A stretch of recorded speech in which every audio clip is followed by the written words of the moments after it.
crimes now. 3 felonies, a gross, 9 misdemeanors, multiple DVs. Got a lot going on, sir. Yeah, I just figured like Battery on a protected person, robberies. You can't do probation, you can't be successful or supervised. I appreciate that, but I think it's time to get a taste of something else because I just can't get that straight. In accordance with the laws of the state of Nevada.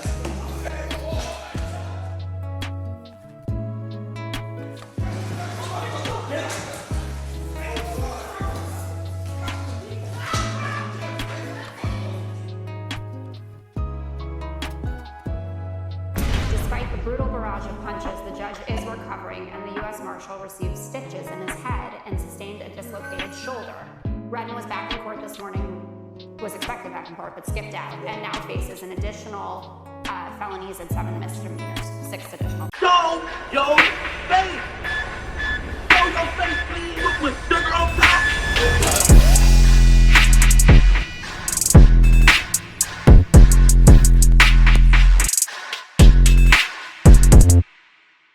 Hey, what's up, y'all? Y'all know my slogan. I don't know it all,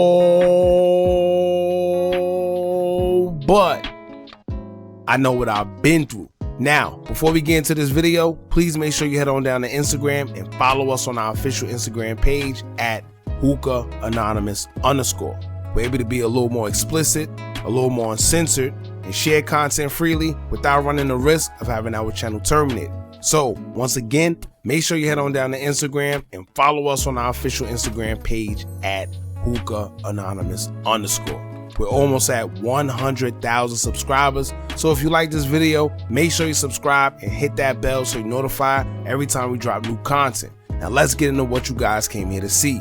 Now, I'm sure by now everyone has seen the video that has been going viral on social media of a man who was receiving a sentence from a judge, and as the judge was speaking, he decided to leave his position and lunge at the judge. I don't know where he got the power to jump over everything and attack the judge. However, he would attack the judge, adding way more charges than he was originally supposed to get. Now, sometimes our anger gets the best of us, but there's a thin line between anger and stupidity. It's just certain things you just don't do, no matter how mad you get, and attacking a female judge in the courtroom is just one of them. Not only did he add more charges to himself, but he received a beatdown by court officers as well as what it seemed to be prosecutors and attorneys and just everybody who was around.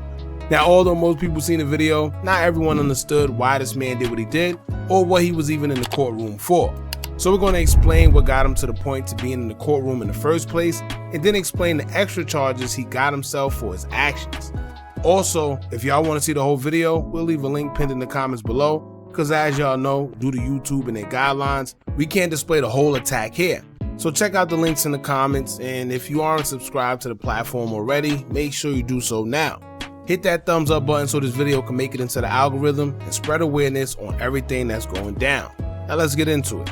In a scene captured on video, 30-year-old Deobra Redden jumped over a courtroom bench onto Judge Mary Kay Holthus as he was about to be sentenced in a Nevada courtroom. Reports say Redden was upset at the judge's decision when she denied him probation for a recent charge. Deobra Redden was in the Las Vegas courtroom on Wednesday, January 3rd, 2024, being sentenced on a charge of attempted battery with substantial bodily harm. It was during that hearing where Redden and his attorney asked Judge Mary Kay for probation rather than time behind bars.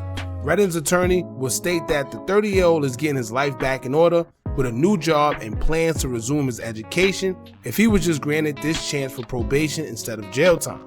Redden will also address the mental health issues that he's battling within himself in the courtroom and stated that he was trying to learn from his mistakes.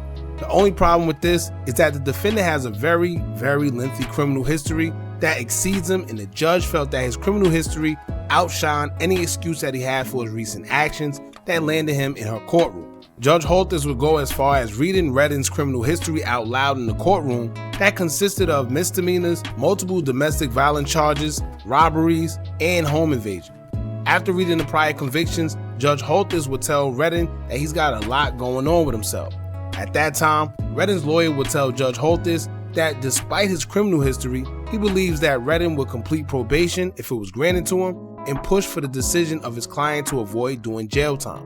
However, with all these convictions in his background, it was hard for the judge to ignore, and as much as they say that your record don't always follow you and you aren't judged based on that, that's totally false. I remember getting in trouble for a traffic infraction, and when I went to court, the prosecutor brought up my criminal history that had nothing to do with me catching a traffic infraction.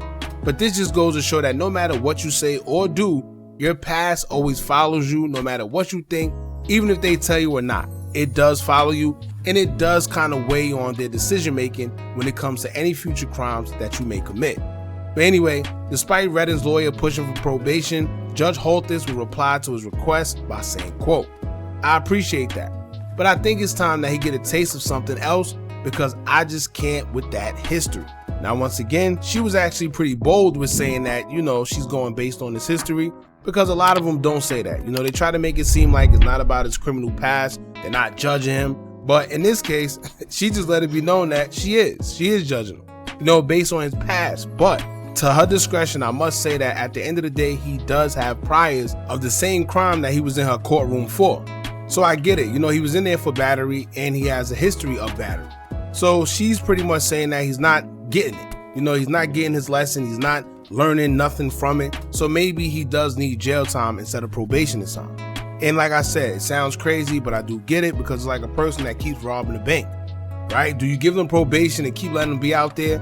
Or do you penalize them in hopes that they rehabilitate themselves, even though we know jail is not a rehabilitation center like they say it is, right? It's still stuff that go down. It's like you pretty much in the street. You just don't have access to your freedom. That's it. But once again, sometimes it don't seem fair, but when you have a record, it definitely follows you, and despite being told that they don't base their judgment off your prior convictions, that's totally false. They definitely do. And sometimes it sucks because you could be a total, complete changed person, but society will not let you live down a crime you've committed in the past, which could be detrimental sometimes not only in the courtrooms, but when it comes to employment as well. Certain crimes will bar you from having certain employment opportunities. Usually if you have like a few assault charges or battery or attempt M charges, typically they don't allow you to have jobs that involves being around people because you become a risk to their company, right? Because let's say you get into something, next thing you know, you do something to somebody, now they are liable for you, and they kind of already knew your past. And like I said, it's crazy, but they do judge you on your prior conviction.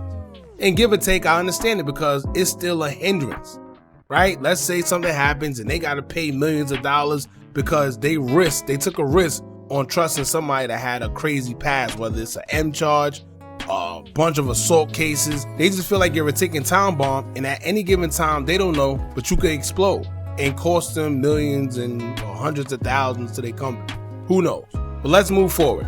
After the judge denied the lawyer's request, seconds later, Redden would run up and do the unthinkable and shout out, quote, "F that B word." Then proceeded to run towards the judge's direction, leaping over the podium and begin attacking her when he successfully got to her. On the video, it shows him leaping over the bench and grabbing the judge, but the two would disappear from the camera's view, and then you would begin to see court officers and attendees crowding the two, trying to get the defendant off the judge. In the video, you could even see someone punching Redden and doing everything he can to get Redden to stop attacking the judge, and then finally, it seemed like the officers and everyone was able to stop the incident.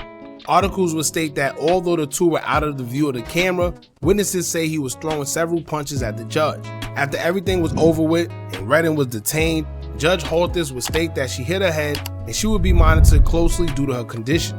When it comes to Redden and his new charges, he would now be charged with 3 counts of battery on a protected person and regular battery on top of the battery charge he already had.